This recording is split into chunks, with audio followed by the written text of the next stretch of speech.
Hello everyone, कैसे हैं सभी लोग। तो दोस्तों एक बार फिर से स्वागत है आपका जीएस विद अजय में। दोस्तों जो मध्य प्रदेश के इतिहास की सीरीज चल रही थी उसी को हम कंटिन्यू करते हैं। दोस्तों कुछ दिनों से मैं जो है क्लासेस नहीं ले पा रहा हूँ। उसका सबसे बड़ा रीजन रहा कि मेरी खुद की कुछ व्यस्तताएं हैं। ठीक है, लेकिन हाँ फिर भी हम कंटिन्यू करते हैं। तो आप सभी लोगों से निवेदन है दोस्तों, आप इसे शेयर करें, लाइक करें और सब्सक्राइब करें और जितना हो सके लोगों तक पहुंचाएं। ओके। और कमेंट बॉक्स में कमेंट करके हमें जरूर बताएं कि हमारा पढ़ाया हुआ आपको कैसा लगा।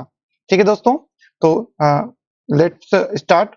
ओके, तो हम बात कर रहे हैं खंगार वंश की, है ना। और मध्य प्रदेश का ये जो खंगार वंश है ये अधिकांश किताबों में आपको नहीं मिलेगा, फिर कुछ ही किताबों में इनके बारे में जानकारी दी गई है। फिर भी हम पढ़ते हैं क्योंकि जो एमपीपीएससी है और बाकी जो एग्जाम्स हैं वो अगर डीपली नॉलेज जानना चाहती है आपसे, तो इसी प्रकार के क्वेश्चन और इसी प्रकार के वंशों से एक क्वेश्चन बना सकती है। बात करते हैं, ये 12वीं और 14वीं शताब्दी के मध्य रहा दोस्तों, खंगार राजपूत वंश। और इसका जो क्षेत्र रहा वो बुंदेलखंड का इलाका रहा, जहां पर चंदेल वंश हुआ करते थे। हमने आपको बताया था कि जो दतिया है, अशोकनगर है और सागर है, टीकमगढ़ है, ठीक है, निवाड़ी है, पन्ना है, इसके आसपास का जितना भी क्षेत्र, और उत्तर प्रदेश में जो ललितपुर है, झांसी है, उसके मध्य का जो क्षेत्र है वह बुंदेलखंड वाला क्षेत्र कहलाता है। ठीक है, उसी क्षेत्र में चंदेलों का निवास था। जब चंदेलों का पतन हुआ तो उनके बाद जो छोटा राजवंश आया वहां पर, खंगार वंश, ये एक राजपूत वंश था दोस्तों। और इन्हीं के नाम पर वहां पर बहुत सारी भूमियां पता की गई है। इस समय बुंदेलखंड का जो नाम है वो जुझोटी अर्थात योद्धाओं की भूमि था। जब ये खंगार वंश था उस समय क्या नाम था? जुझोटी। आपसे ये शब्द दे दिया जाएगा और पूछा जाएगा कि जुझोटी का मतलब क्या है दोस्तों, है ना। तो इसका मतलब आपको पता होना चाहिए, योद्धाओं की भूमि, जो बुंदेलखंड वाले क्षेत्र को कहा जाता था। ठीक है, इसके संस्थापक माने जाते हैं खेत सिंह खंगार। क्या नाम था दोस्तों उनका? खेत सिंह खंगार उनका नाम था। और इनकी जो राजधानी थी वह गढ़कुंडार थी। क्या नाम थी? गढ़कुंडार। ठीक है, नेक्स्ट दोस्तों, गढ़कुंडार का किला यशोवर्मन चंदेल ने बनाया था। पता ही है आपको, चंदेल वंश के शासक थे ये, इन्होंने ही इसका निर्माण करवाया था। परंतु इनके जाने के बाद कुछ लोगों ने इस पर कब्जा कर लिया, बाद वाले लोगों ने, जैसे खेत सिंह ने। खेत सिंह जो है कौन से वंश के आते हैं? खंगार वंश के आते हैं। अभी हमने चर्चाएं करी। पृथ्वीराज चौहान की चंदेलों के विरुद्ध सहायता की थी किसने? खेत सिंह ने। और पृथ्वीराज चौहान जो है इनके खेत सिंह से, इनकी सहायता से प्रसन्न हुआ और जो गढ़कुंडार का किला है वो खेत सिंह को सौंप दिया गया। जब बाद के कुछ कालों में चंदेलों का जब जो है अंत हो गया, उसके समय में उनके बाद खेत सिंह ने फिर अपना गढ़कुंडार के आसपास का क्षेत्र अपने वंश के नाम से चलाया। पृथ्वीराज ने विजय के पश्चात खेत सिंह को गढ़कुंडार किले का शासक नियुक्त किया। पृथ्वीराज की गोरी के हाथों पर हार, क्योंकि पृथ्वीराज से पता ही है आपको, 1191 और 1192 में मुख्य रूप से दो युद्ध हुए जिन्हें हम तराइन के युद्ध के नाम से जानते हैं। मोहम्मद गौरी के खिलाफ थे ये। और मोहम्मद गौरी का इसने साथ दिया था, आपको पता ही है, जयचंद ने। किसने साथ दिया था? जयचंद ने। चंदावर के जो जयचंद थे उन्होंने इनका साथ दिया। ठीक है, और जब साथ दिया तो गौरी की ताकत बढ़ गई और पृथ्वीराज चौहान ने प्रथम युद्ध में तो गौरी को हरा दिया था, तराइन का फर्स्ट युद्ध में। लेकिन जो सेकेंड जो वार हुआ था 1192 में, उस समय गौरी गौरी क्या है, बहुत बड़ी तैयारी के साथ आया और साथ ही साथ इन्होंने भारतीय कई शासकों का साथ भी लिया, सहायता भी ली पृथ्वीराज को हराने में। अंततः इस सेकेंड वॉर में पृथ्वीराज की जो है हार हो चुकी थी और इनकी इस युद्ध में वीर गति प्राप्त हुई। वीर इसलिए कहेंगे हम क्योंकि पृथ्वीराज वास्तव में बहुत बड़े वीर थे। हमारे हिंदू धर्म में पृथ्वीराज चौहान ने जो है अपनी पृथ्वी को, अपने देश को विदेशियों से बचाने के लिए अंतिम प्रयास किया था। बाकी फिर आपको पता ही है, गौरी के बाद तो फिर मुगल शासन स्थापित हो चुका था, सॉरी दिल्ली सल्तनत आ चुका था, गुलामों का वंश हुआ और धीरे धीरे फिर बाद में मुगलों का शासन हुआ। तो पृथ्वीराज जो थे इन्होंने अच्छा प्रयास किया था शुरुआत में। खैर प्रयास अच्छा था, वीरगति को भी प्राप्त हुए, परंतु अभूतपूर्व जो है ये अपनी सहायता नहीं कर पाए। ठीक है, पर फिर भी इनका नाम जो है वो हमेशा स्वर्ण अक्षरों में लिखा जाएगा, पृथ्वीराज चौहान, जिन्हें राय पिथौरा के नाम से जाना जाता है। ठीक है, पृथ्वीराज चौहान। करते हैं दोस्तों आगे बात। गढ़कुंडार का जो अंतिम शासक रहा वही खंगार शासक। क्या नाम है इनका? उनका नाम है हरमत सिंह। क्या नाम है दोस्तों? हरमत सिंह, जिसे एक षड्यंत्र के तहत बुंदेला सरदार सोहन पान ने साथियों सहित मार डाला। तो बाद में जो है खंगार के बाद जो बुंदेलखंड क्षेत्र पर बुंदेला सरदारों का शासन आता है दोस्तों, और बुंदेला सरदारों में सोहन पान जो है वे हरमत सिंह की हत्या कर देते हैं षड्यंत्र के द्वारा, और फिर जो गढ़कुंडार पर अपना कब्जा कब्जा है स्थापित कर लेते हैं। ठीक है, तो ये रहा एक छोटा सा रिव्यू किसका? खंगार राजपूत वंश का। और ठीक है, बात करते हैं आगे।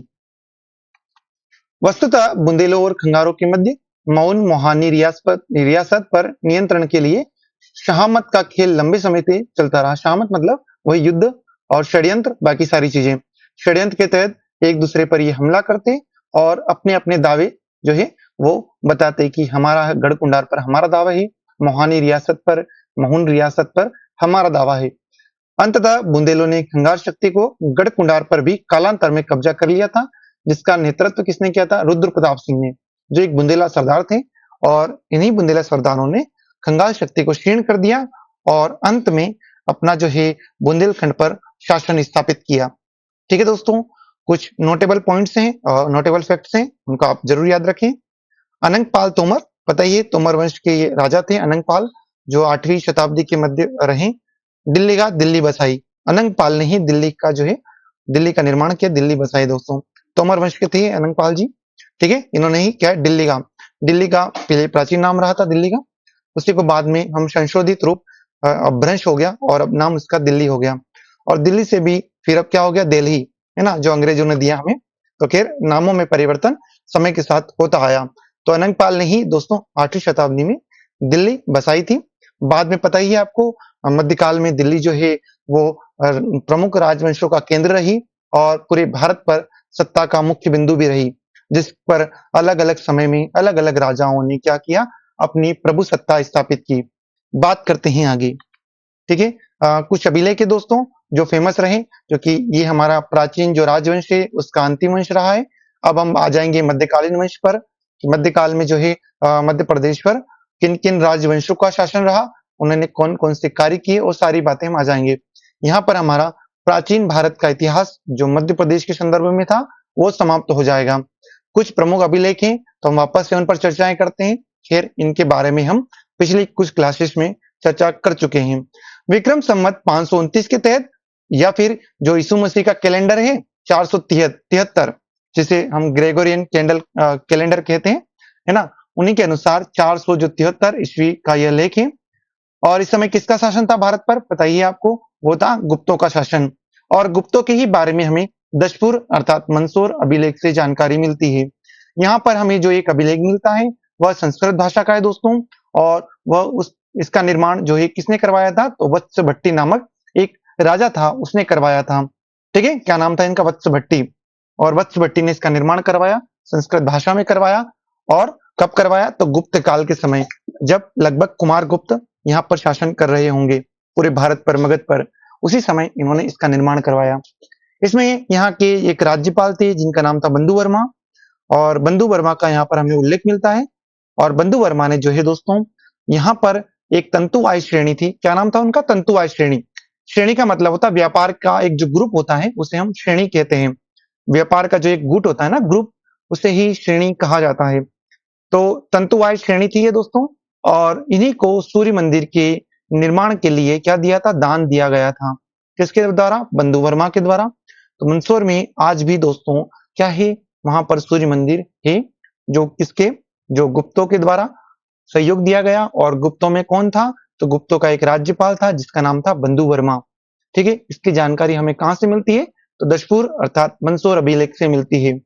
अर्थात यहाँ पर व्यापारिक श्रेणियों के बारे में बहुत बड़े उल्लेख हमें मिलते हैं। बढ़ते हैं आगे दोस्तों। उदयगिरी गुहालेख, उदयगिरी की गुफाएं आपको पता ही है। गुहालेख मतलब गुफा में जो लिखे गए लेख हैं, जो बनाए गए चित्र हैं, वो सारी बातें। तो उदयगिरी जो गुफाओं का निर्माण भी गुप्तों के समय में हुआ।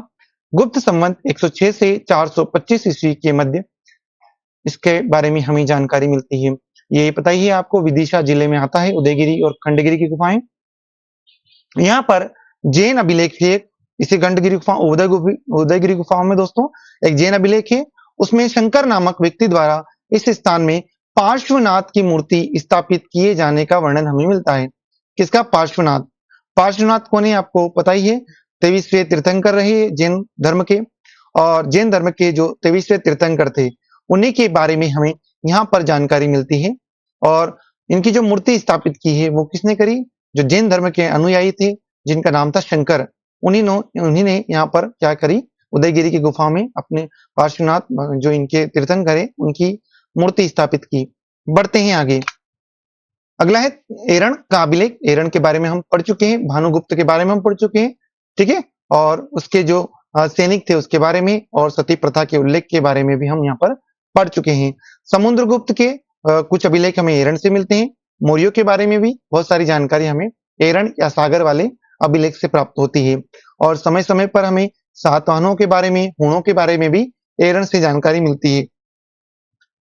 एरण जो है तोरणमाल का वराह प्रतिमा एरण अभिलेख व मिहिर कुल का ग्वालियर अभिलेख हूणों की मौजूदगी दर्शाता है। तो हूणों के बारे में भी जो जानकारी हमें एरण से मिलती है, गुप्तों, मौर्यों और बाकी जो वंश है उनके अलावा हमें जो है हूणों के बारे में भी जानकारी यहाँ से मिलती है। हूण शासक कौन दोस्तों? तो तोरणमाल, और बाद में उसका जो पुत्र है उसका नाम क्या है? मिहिर कुल। इन्होंने यहाँ पर वराह की प्रतिमा, बताइए वराह किसका अवतार है? भगवान विष्णु का। तो वराह का जो है यहाँ पर है प्रतिमा स्थापित की गई है हूणों के द्वारा। भारत में हूणों का द्वितीय आक्रमण हुआ नरसिंह गुप्त बालादित्य के समय, जो बुद्ध गुप्त का छोटा भाई माना जाता है, उसके समय में यहाँ पर आक्रमण हुआ, सेकेंड आक्रमण, जिसमें जो हूण नरेश है मिहिर कुल को पराजित भी होना पड़ा और गुप्त नरेश द्वारा बंदी बनाकर मुक्त कर दिया गया, है ना। गुप्त नरेश ने इन्हें बंदी बनाया था और कुछ समय बाद इन्हें मुक्त भी कर दिया मिहिर कुल को, ठीक है। खैर मिहिर कुल भी बहुत प्रतापी शासक था, परंतु फिर भी इसकी हार हुई क्योंकि ये जो है बाहरी व्यक्ति था और यहाँ के जो स्थानीय शासक थे वो अपनी मजबूत स्थिति में थे। मिहिर कुल ने बताया आपको ग्वालियर में सूर्य मंदिर के निर्माण के लिए इन्होंने दान भी दिया है। मिहिर कुल ने कहां पर? ग्वालियर में दिया गया है, क्योंकि ग्वालियर वाले क्षेत्र में इनका जो है लंबे समय तक शासन रहा है। बात करते हैं आगे। तुमिन अभिलेख मिलता है हमें, तुमिन, और तुमिन जो अभिलेख है दोस्तों ये अशोकनगर में मिलता है हमें। यहाँ से गुप्त वंश का जो है 116 गुप्त संवत अर्थात 435 ईस्वी का लेख मिलता है तुमिन से। अर्थात तुमिन का है दोस्तों अशोकनगर में, और अशोकनगर में जो तुमिन का अभिलेख है दोस्तों, चंदेरी भी पता है आपको अशोकनगर में है, और बाकी चीजें भी जैसे कि खुंडी भंडारा है ना, चंदेरी का किला, ये भी आपको अशोकनगर में मिल जाएगा। एक हवा महल जयपुर में है पता है आपको, और एक और हवा महल कहाँ है? तो वही अशोकनगर में, मध्य प्रदेश के अशोकनगर में, ठीक है। तो अशोकनगर जो है दोस्तों यहाँ पर हमें तुमिन का अभिलेख मिलता है जो हमें गुप्त शासकों के बारे में जानकारी उपलब्ध कराता है। कुमार गुप्त को इसके अभिलेख में, तुमिन के अभिलेख में शरतकालीन सूर्य की भांति बताया गया है। किसके कारण? शरतकालीन जो सूर्य है उसके भांति इसको बताया गया है कुमार गुप्त के बारे में। कुमार गुप्त के समय पुष्यमित्र जाति का शासक नर्मदा के मुहाने के समीप मेकल में था। तो पुष्यमित्र जाति थी दोस्तों एक, जो मेकल अर्थात जो अनूपपुर वाला, शहडोल है ना, सिंगरौली सीधी वाला जो क्षेत्र है, मंडला वाला जो क्षेत्र है, वहां पर पुष्यमित्र जाति के वंश का शासन रहा करता था। छोटा सा था ये, परंतु ये भी किसके अधीन थे? गुप्तों के अधीन थे। और गुप्तों के बारे में हमें बहुत सारे अभिलेखों से जानकारी मिलती है। एक तो तुमिन हमने बता दिया आपको, एक और एरण। एरण किसे कहते हैं दोस्तों? सागर को कहते हैं। जो एरण प्रदेश कहा जाता, अर्थात जो पूर्वी मालवा है, जो सागर की सीमा है, वो भी इनके अंतर्गत आता था। किसके अंतर्गत? गुप्तों के अंतर्गत। और शासक कौन था? कुमार गुप्त उस समय शासक था। अभिलेख में प्रांतीय पदाधिकारियों की सूची में इस प्रदेश के शासक घटोत्कच गुप्त का भी नाम मिलता है। तो पता ही आपको गुप्त शासकों में श्रीगुप्त के बाद घटोत्कच जो है गुप्त के बारे में हमें जानकारी मिलती है कि घटोत्कच जो है गुप्त शासक था, और उनके अंतर्गत जो है तुमिन, अर्थात तुमिन का जो अशोकनगर में आता है वो वाला क्षेत्र, और एरण वाला क्षेत्र उनके अंतर्गत आता था। ये जानकारी हमें मिलती है। बढ़ते हैं आगे। एक और है अगला दोस्तों सुपिया अभिलेख। सुपिया जो है पिया के घर में था, अर्थात पिया कहाँ? रीवा में है। और जो रीवा क्षेत्र है दोस्तों ये गुप्त संवत कब का माना जाता है? तो गुप्त संवत के अनुसार, गुप्त कैलेंडरों के अनुसार 140 से लेकर 460 ईस्वी की तिथि इसमें लिखी गई है। और इसमें गुप्तों की जो है वंशावली कब से? घटोत्कच के समय से मिलती है। तो घटोत्कच का हमें एरण में भी मिला और सुपिया में भी मिला, और कुमार गुप्त का हमें जो है मंदसौर में भी मिलता है और तुमेन के अभिलेख अर्थात अशोकनगर वाले क्षेत्र में भी मिलता है जानकारी उनके बारे में। अगली बात करते हैं खो एवं उचेहरा अभिलेख। उचेहरा अर्थात खो अभिलेख ये सतना जिले में दोस्तों, क्योंकि एक समय में जो सतना वाला क्षेत्र था उसे उचेहरा नामक नाम से भी पुकारा जाता था। यहाँ पर उच्चकल्प शासकों का उल्लेख मिलता है, हम पढ़ चुके हैं इसके बारे में, उच्चकल्प के बारे में। तो आप जो हमारे पुराने वीडियो हैं जो हिस्ट्री के हैं, एमपी के हिस्ट्री के, वहां पर आपको उच्चकल्प वंश के बारे में मिल जाएगा। पूरा इतिहास हमने इनका पढ़ा रखा है। आगे चलते हैं दोस्तों, बल्क के महाराजाओं के अभिलेख। बल्क भी शासक रहे और इनके अभिलेख हमें इंदौर से, बाग अर्थात जो धार वाला क्षेत्र है वहां से, सिरपुर जो इंदौर के आसपास वाला क्षेत्र है वहां से के अभिलेख मिलते हैं। इसमें जो बल्क एक शासन थे छोटे मोटे, उनके बारे में जानकारी मिलती है। इंदौर, बाग और सिरपुर अभिलेख। सिरपुर इंदौर के पास है, बाग धार में है जो भी इंदौर के पास है, और इंदौर स्वयं। ठीक है। जीर्ण 11वीं शताब्दी के जीर्ण अभिलेख में मंदसौर के गुहिल शासकों का उल्लेख मिलता है। जीर्ण मंदसौर में जो है जीर्ण अभिलेख मिलता है, क्योंकि दोस्तों मंदसौर को हम पहले दशपुर और एक और किस नाम, जीर्ण नाम से पहचाना जाता था, है ना, जीर्ण का। इसलिए जीर्ण अभिलेख वहां मिलता है हमें, जो गुहिल वंश के बारे में हमें, और बाद में यही गुहिल वंश दोस्तों गहलोत वंश के नाम से जाना जाता है बाद में, है ना, बाद के समय में। तो गुहिल अर्थात गहलोत वंश, और ये कहाँ था, मंदसौर जिले में स्थापित था। तो दोस्तों आज के लिए यहीं तक, मिलते हैं जल्द, और आपसे उम्मीद है कि आप जो हैं दोस्तों प्लीज आप हमें सब्सक्राइब करें, शेयर करें, लाइक करें, और जितना हो सके दोस्तों हमारे बारे में कमेंट में जरूर लिखें कि हमारा पढ़ाया हुआ हमारा कंटेंट आपको कैसा लगा। इसकी पीडीएफ आपको हमारे Telegram channel GS with Ajay या वहां पर मिल जाएगी, जिसका आपको लिंक है डिस्क्रिप्शन बॉक्स में दे रखा है। तो प्लीज आप उसे भी ज्वाइन कर सकते हैं, ताकि आप पीडीएफ से अच्छे से रिवीजन कर पाएं। धन्यवाद दोस्तों। ईश्वर आप सभी लोगों को सफल बनाए।